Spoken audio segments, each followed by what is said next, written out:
Sono Ali DJ e oggi faremo la buongustaia! Yeah!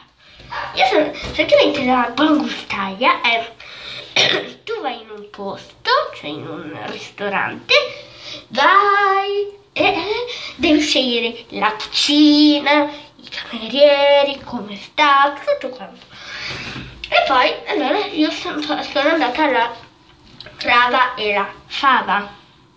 Poi quando siamo entrati ci ha scelto lui il posto con la aria condizionata dietro alla schiena e dopo l'ha spenta per 2 minuti e poi ha ricominciato. E la mia amica è stata da 3 giorni a letto con le ghiandole tutte gonfie, cioè poi 7 toccheri, 7, proprio di numero, 7, dei spaghetti così, più grandi di toccheri, mica tantissimi.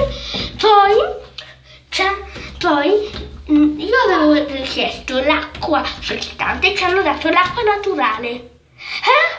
I camerieri oggiozisti, proprio non simpatici. Poi come si chiama? Il locale sì era grande, ma era proprio i camerieri che non erano simpatici, cioè. Poi 8 euro, 8 euro primo, quarto,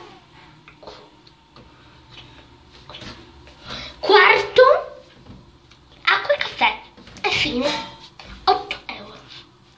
E per oggi è tutto e alla prossima!